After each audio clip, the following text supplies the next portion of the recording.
Hello and welcome to Pitcal Gaming's Halo 2 LASO Co-op guide. We are now on Mission 5, the Oracle, and most of our strategy here is to turn the game into a waiting simulator, so this one should be a walk in the flood-infested park. Anyway, you'll spawn into the mission with some allied grunts and elites. You can kill off the grunts here to get some overshoot with the Black Eye Skull, and we did consider that, but they did nothing wrong, and there's quite a funny interaction with them in the next room, so we decided against it. If you do decide to murder the grunts, note that you don't get any shielding if you kill them with the energy sword, so remember to swap to the plasma rifle or whatever weapon you're holding before you finish them off. When you're ready, just follow the open doors, ignore the heretic elites being slaughtered by the flood below, and get into the next room. Drop down to the floor below and you'll see a carbine on the right that you can pick up, as well as a fresh energy sword on the left.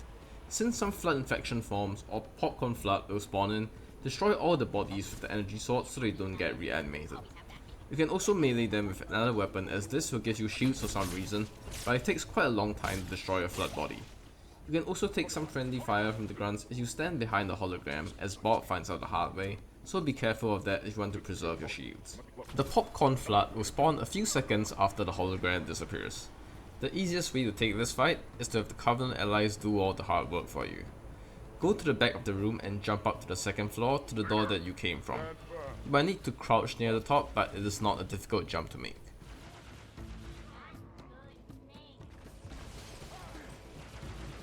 You can now go through the door to be completely safe, or you can help out the allies from here, though I prefer to save my ammo. Some flood will drop to this level and you can risk meleeing them for overshield. One little flood form will restore one whole layer of shield, so it's really worth it, but these little bits of popcorn are not very easy to hit in Halo 2. Whatever you do, I would not go back down to the first floor, as the grunts like to toss grenades and that never ends well. Perhaps killing them off early might not be such a bad idea after all. Anyway, just wait for the elites to take out the flood, which shouldn't take long at all. When the fight is over, you can get overshoot from any surviving elites or grunts, then hit through the door on the other side. This next bit is very simple. Both players need to cloak before opening the door to the elevator, then step on the elevator and immediately retreat. You can even bash a container to restore a layer of shield on the way out. After that, wait in the big room for at least 2 minutes. After that, head back to the elevator, cloak in and step on it again. But this time, look for the moment the elevator starts moving down. We don't actually want to follow it, so get back to the door. After that, keep peeking out until the elevator gets to this position, when it is one level below and is extending the pipe into the hole on the right like it is refueling or something. If the sentinels are bothering you, shoot at them and the flood below should join in when the sentinel's invisibility falls off. The flood can't hit you at this position, so you can just ignore them. Now we wait for the elevator to start moving down again, which occurs about 25 seconds after it retracts its pipe.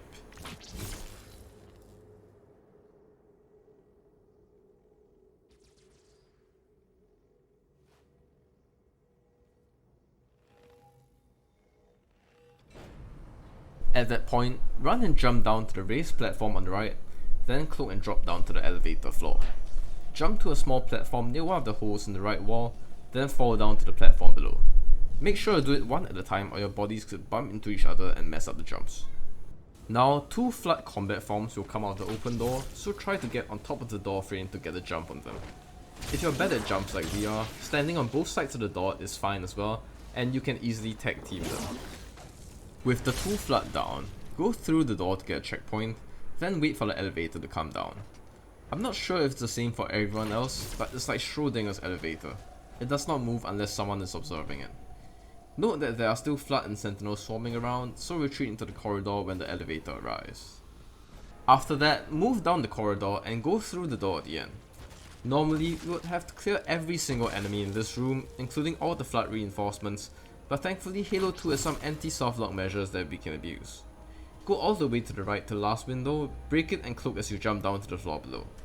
Approach the locked door for a bit, then turn back, jump onto the side of the pillar and crouch jump to get back to the second level. Now head back to the previous corridor, which is a safe space. All we have to do is wait about 12 minutes and a locked door should open. If you're restless like us, you can try to clear the room, which is why we end up on the other side just looking for somewhere to hide after spending an hour and ending up with nothing to show for it. Anyway, when the door opens, just cloak and slip right in. Hit for the far end of the small room. If the door stays closed, it will eventually turn red and the door on the other side will open after a few seconds.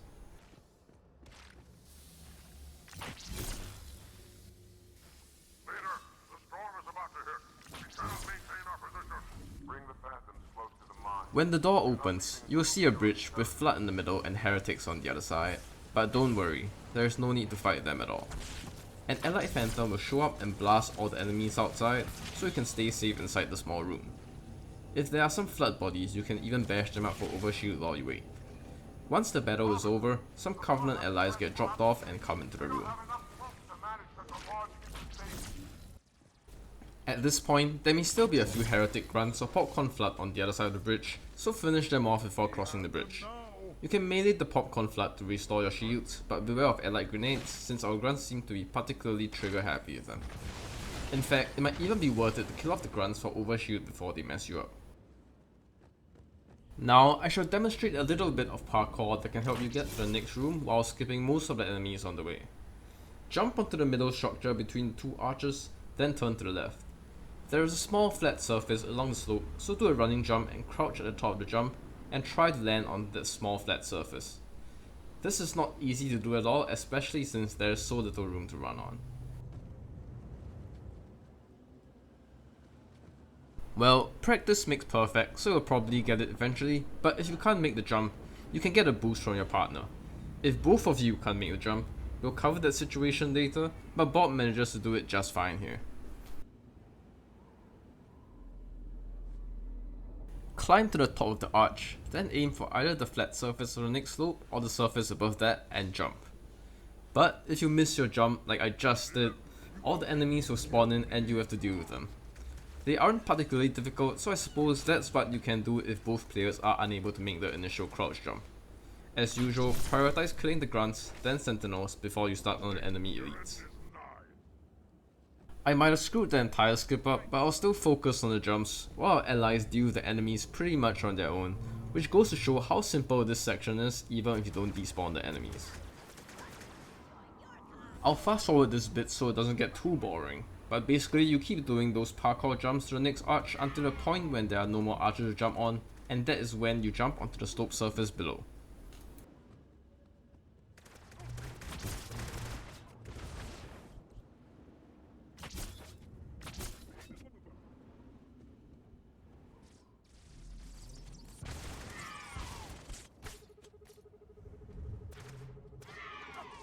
At the last arch, make sure you jump onto the slope because you might spawn in enemies behind if you simply fall to the ground. Now for the next bit.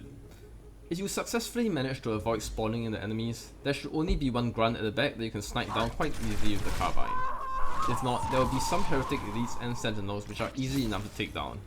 You can sneak behind the elites and assassinate them when they are focused on your allies, and the friendly elite will mow down the sentinels that will take down their invisibility. Terrific swing.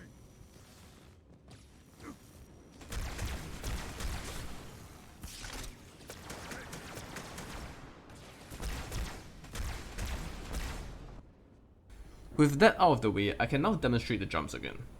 This one is a lot simpler since there is more room to get a running start on the initial block, but don't bother with this if you didn't skip the previous section correctly.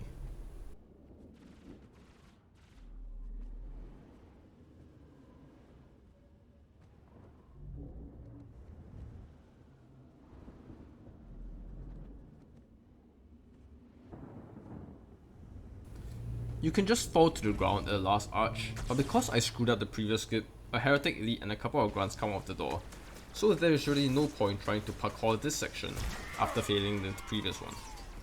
This fight can be quite annoying since there aren't a lot of good angles on the ground that you can shoot from safely, but you can climb on top of an arch to get the high ground, or you can slowly progress forward with a few cloak rotations, then assassinate the elite.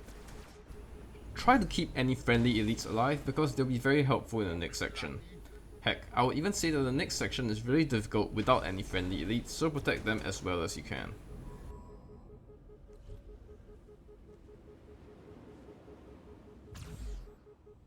In our case, the Heretic Elite charges at our Allied Elite, which is quite rare behaviour, but an easy assassination for Bob.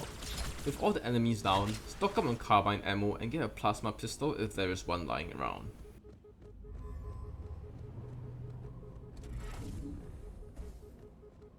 When you're ready, go through the door and you'll get a checkpoint.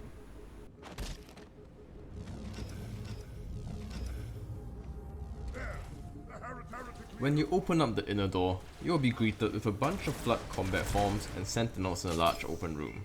Assuming they're still alive, your allied elites will be the first line of defense against the flood, so keep them alive to the best of your ability by targeting enemies that are trying to hit them. Prioritize the flood over the sentinels, as sentinels are a lot easier to kill and don't do that much damage to the elites. Take this fight slowly and try not to lose any health to random sentinel beams or flood attacks, because you will need the shield in the next section, and there is no time to regain them by hitting allies or flood corpses. In fact, just stay near the door and try not to go into the next room at all except when you need to save the allied elites.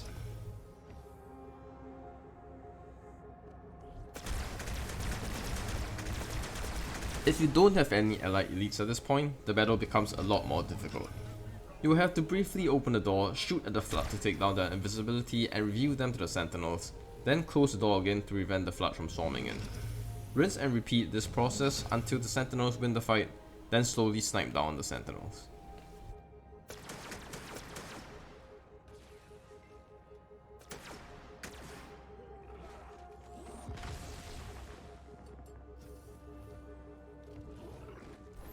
When you've cleared the room of all the flattened sentinels, you'll get a checkpoint and a cutscene, but don't relax just yet because you'll need to move immediately at the end of the cutscene. As soon as you spawn in, run to the right and jump onto the ramp support to quickly get up to the elevated platform in the middle, then go to the ramp and cloak as you cut the corner to get to the next floor. The door will open and you might get shot a few times, but ignore those enemies and head for the next ramp. There will be 2 or 3 sentinels hovering around the top floor, so shoot them down before hitting up. You also want to check your 6 because there might be some flood chasing you down. When you reach the top, press the button to activate the lift but do not get on. Instead, wait for it to go up a little, get under the lift and press the button again to get the lift down onto both players. Don't worry, you won't get squished by the lift, but you'll be catapulted to the next section and you are now invulnerable for the rest of the mission. However, you do have to aim to land on a solid platform or you could fall and still die to the fall timer.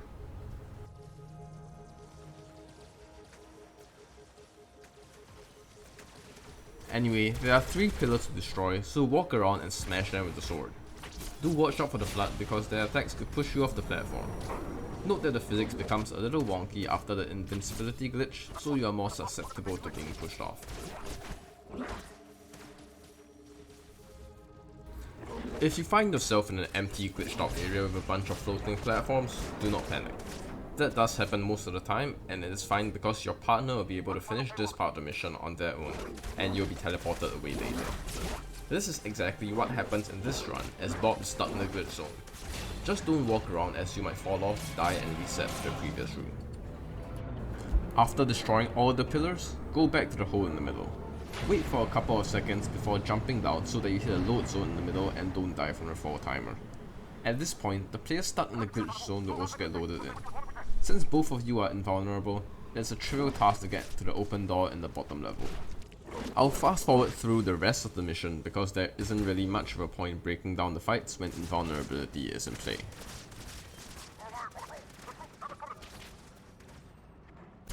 Here, you can take the lift down or jump to the bottom level like a barbarian, then exit through the door. At this point, you need to be a little careful because with the wonky physics, the plasma grenades and needler super combines from the grunts can blast you off the pavement and send you to the depths. That's it. With bigger jumps, it is quite simple to dodge the heretics and get to the next door where there will be a cutscene. After that, you spawn in a banshee, but just ignore the enemy banshees and boost straight to the building in front. There will be another cutscene, and once that is over, follow the corridor to the next room. From this point on, it is impossible to die unless you somehow glitch through the floor or walls, so you can clear every single enemy if you want to. You may notice that this is the same map as the previous mission, so proceed in the opposite path that we took in the previous mission to get to the hangar, where there is a boss fight waiting for us.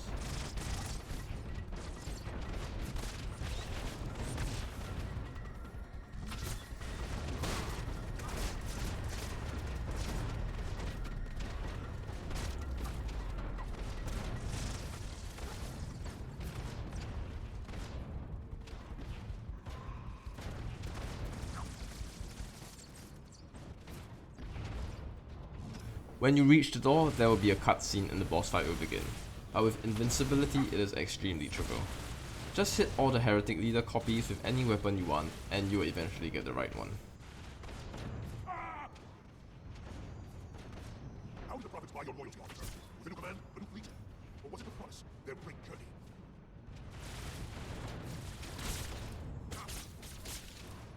This might facilitate Printing's installation alpha.